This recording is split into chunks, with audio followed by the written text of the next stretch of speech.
శ్రీ గురుభ్యో నమ. ప్రపంచ దేశాలను వణికిస్తున్న హెచ్ఐవి మహమ్మారికి మందు లేదు, నివారణ ఒకటే మార్గం. అందులో విధంగా ఒక చిన్న ప్రక్రియ ద్వారా మన శరీరాన్ని వచ్చిన వాళ్ళు ఏందనంటే ఆ బాధతో కుంగి కృషించి నశించిపోవడం, ఆత్మహత్యలు చేసుకోవడం లాంటివి జరుగుతున్నాయి. కాబట్టి దాని గురించి చిన్న ప్రయత్నం చేయండి.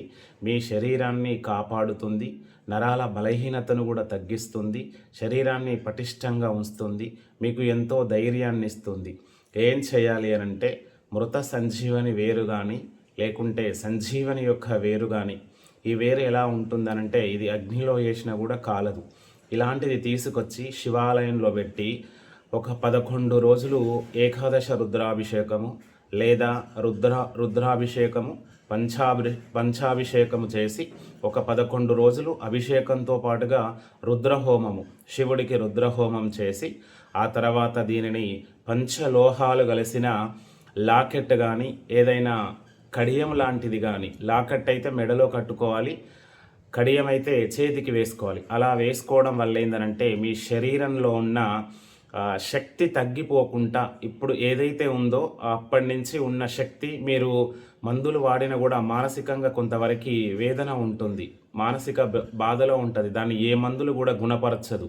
కాకపోతే ఇదేంటంటే మానసిక స్థితిని కొంతవరకు మెరుగుపరిచి ఆరోగ్యాన్ని మంచిగొంచే అవకాశం ఉంటుంది. కాబట్టి దీన్ని మృత సంజీవని వేరుని కంఠమయందు ధరించండి. పంచలోహాలు అంటే 5 లోహాలు కలిసిన దాంట్లోనే పెట్టండి. అప్పుడు అద్భుతమైన శక్తి ఉంటుంది, శరీరాన్ని రక్షింపబడుతుంది.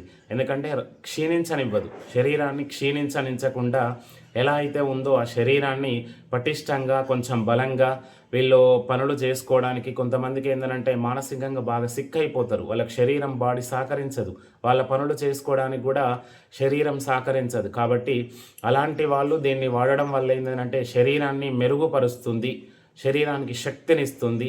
నరాల మీద ఈ కడము చేతికి అటు ఇటు ఆడడం వల్ల ఏమైందంటే నరాల యొక్క ఆ ఉనికిని ఉత్తేజం చేస్తుంది. ఆ ఉనికి వల్ల మీరు అనుకున్నది కొంచెం శరీరం అయితే బాగుండే అవకాశం ఉంటుంది, పూర్తిగానైతే క్షీణించదు. దీన్ని ధైర్యంతో వాడండి, తప్పకుండా మంచి ఫలితాన్ని ఇస్తుంది. జై శ్రీరామ్, భారత్ మాతాకి జై.